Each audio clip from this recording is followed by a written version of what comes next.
Hello, welcome to Monday's Look North. A group of businesses is trying to make North Yorkshire the UK's first carbon negative region.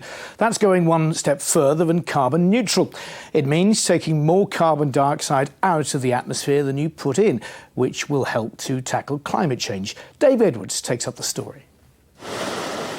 Climate change. The UN calls it the defining issue of our time. 2022 saw record-breaking temperatures in the UK, devastating floods in Pakistan, and millions threatened with famine in Africa. But just off the coast near Scarborough, one company is doing its bit to help by growing one of nature's best carbon capturers, seaweed. Climate change is the greatest existential threat to the human race that we've ever seen. As the seaweed grows, it absorbs huge amounts of carbon dioxide from the atmosphere and locks it in there. So if we can keep that carbon dioxide inside the seaweed after we harvest it, then it takes it out of circulation and that benefits everybody. This is one part of efforts to make North Yorkshire the UK's first carbon negative region. That means taking more CO2 out of the atmosphere than you put in. And some of the seaweed is used in products sold at this shop in Malton. That's local collaboration actually coming alive in York and North Yorkshire.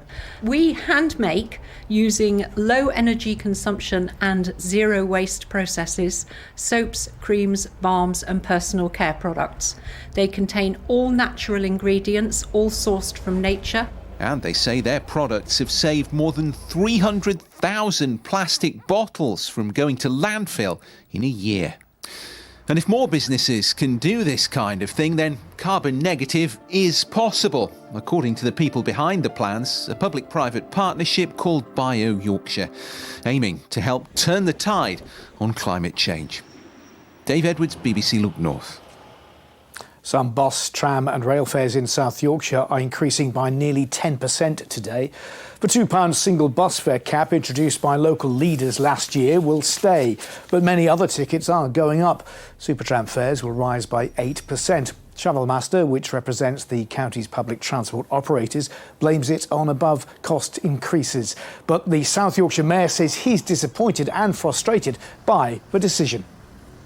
We don't have any say over what bus companies who run most of the network in South Yorkshire do with their prices or with their routes or when they run buses. That's one of my huge frustrations. I have no control over what those bus companies do. It's not too late for the bus companies to rethink that decision. We've subsidised the bus companies to the tune of about £57 million over the last 5 years. I think the bus companies should be working with us to give people in South Yorkshire every reason to get back on buses. That's not what they're doing at the moment, and I'm deeply disappointed with their decision. There's a warning of more disruption on the trains this week across Yorkshire as workers go on strike again. Members of the RMT union will be striking tomorrow, Wednesday, Friday and Saturday. Drivers with the ASLEF union will also strike on Thursday. But bosses at Northern Trains say things will get back to normal next week when extra services will run under a new timetable. There is light at the end of the tunnel, so from the 9th of January, customers will experience, probably for the first time, the new timetable that we introduced midway through December. And we've added 3,000 services per week to our operation right across the north. So from the 9th of January, we're very confident that that will be a better experience for customers. East Midlands Ambulance Service says its call handlers received more than 1,200 calls to its 999 service in the first 9 hours of 2023. That's roughly what they'd normally see in 24 hours. Bosses say there's unprecedented demand as the wider NHS system is under huge pressure. They're asking people to carefully consider which healthcare provider they need before dialling 999. A Bradford landmark has gone up for sale. The Midland Hotel was built in the late 19th century by the Midland Railway Company. The Grade 2 listed building in the city centre is now on the market for £3 million. OK, on to sport now, and plenty of goals for our teams in League Two, where Doncaster Rovers and Bradford City were both victorious, and Harrogate Town drew. In the Championship, though, there were defeats for Rotherham United and Huddersfield Town.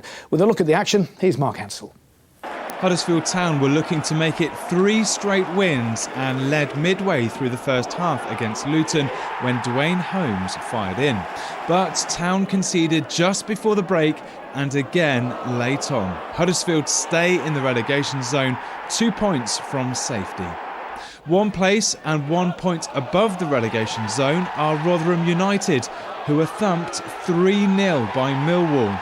That's 9 defeats in 15 since Miller's manager Matt Taylor took charge in October. In League Two, Bradford City were involved in a 5-goal thriller and went ahead when Verdane Oliver jumped to head home, although the ball came off the Salford defender. After the away side equalised, Oliver restored the Bantams' lead. Salford equalised again, but Bradford went ahead for a third time as subs Andy Cook set up Abo Issa to nod home and make it 3-2. Doncaster Rovers got off to a strong start against Carlisle as James Maxwell pounced on a poor touch 5 minutes in. Kyle Hurst slammed home a second midway through the second half. Carlisle scored late on, but Rovers held on to win it 2-1 and are just a point and a place below the playoffs. And Harrogate Town drew a goal fest at fellow strugglers Hartlepool United.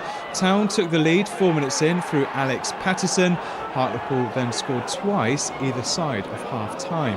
Harrogate then equalised through Sam Follerin, but then conceded again. Town made it 3-3 through this super strike from George Thompson, and that's how it ended. Mark Ansell, BBC Look North. Now, heavy rain in the Yorkshire Dales over the festive season has led to Mother Nature putting on a spectacular show at Aysgarth Falls.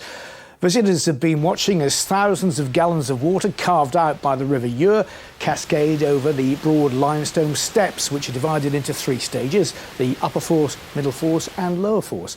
The 3-stepped waterfalls at Aysgarth have been a tourist attraction for over 200 years.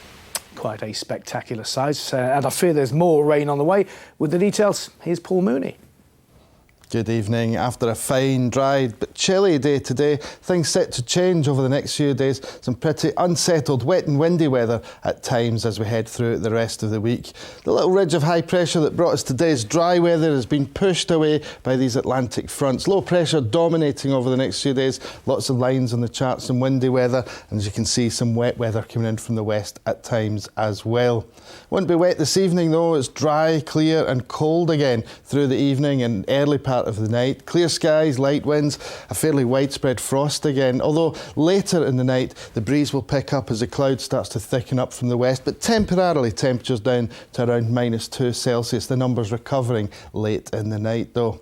Into tomorrow morning, that cloud and outbreaks of rain spread in from the west. That clears away that early rain, something a bit drier as we head through the middle part of the day before more cloud and rain come in from the west late in the day, through the afternoon and into the evening, some heavy bursts at times. Much breezier tomorrow, but the breeze coming up from the south or southwest, much milder as well. 12 Celsius at best is 54 degrees Fahrenheit. And as I said at the beginning, as we head through the next few days, things stay pretty unsettled. On the mild side through Wednesday and Thursday, always the risk of some rain at times and quite windy with it. Something a wee bit drier and a wee bit cooler by the time we get to Friday, but still unsettled as we get to the weekend. Thank you, Paul. I'll be back with our next update at 10:25. In the meantime, enjoy the rest of your Monday evening.